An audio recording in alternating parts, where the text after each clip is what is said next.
They met at school. They thought each other were kind of awkward. Christie's first memory was going up and Richard tagging along with him to go watch the Avengers movie. And at the end of the night, Richard said Christie was kind of weird because she took her ice cream cone and flipped it upside down and was trying to suck the ice cream through the bottom of the ice cream cone like a straw. It was love at first night, but it wasn't. It took some time to develop, but it has led us to last year and has led us to today. In a forest we never see. This past year was one of the craziest and most tumultuous years I've ever experienced.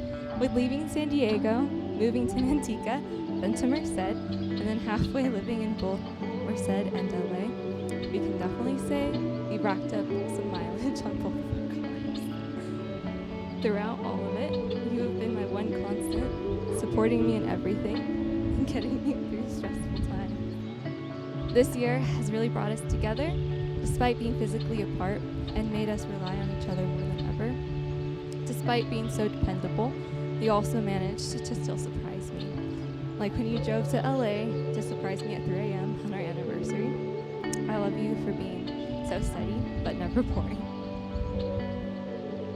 This year, I have seen how much you've grown in terms of self-control, holding back on judgment, and the ability to forgive. This year, we've had so many open conversations that I probably would have avoided in the past. I feel that I can come to you with anything, even if I know you'll disagree, or that you'll press your buttons. I always value your feedback and thoughts, and it has been really great to work through the difficult topics together. Dan asked me to share one thing that I would like to thank Richard for that no one else knows he does. So obviously the easiest answer was to say thank you for cooking, but everyone knows that one. Instead, I could thank you for responding to my massive amount of unread messages on my behalf, but some people here already know you do that too. So first, I would like to formally thank you for all of your help and support throughout my master's program. I seriously would not have gotten through it from a mental health standpoint without you. And more importantly, I would like to thank you for being you. I mean that very sincerely. In general, talking and connecting with people has never been easy for me, but for some reason it has always come so naturally with you.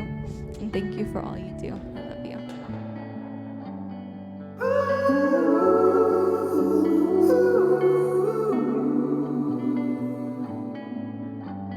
From the moment I first met Christie, I knew she was a very strange and troubled person.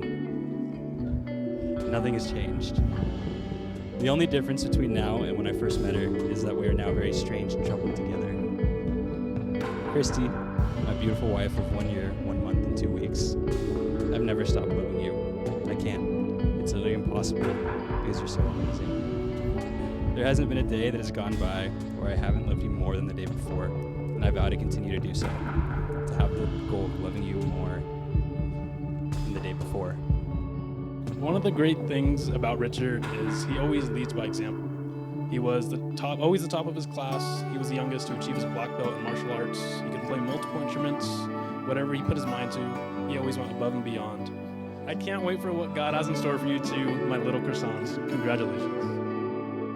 The thing I've come to love more about you 1 year later is your encouraging remarks to get me out of the house and actually do things and be more active, which I definitely need.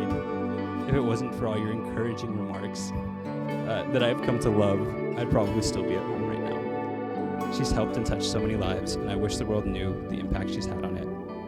I admire this trait in her so much and see the mirroring of Christ's work through her, and this is something that I one day hope to achieve myself. I'm really bad at ending these things, so I'll leave it at this.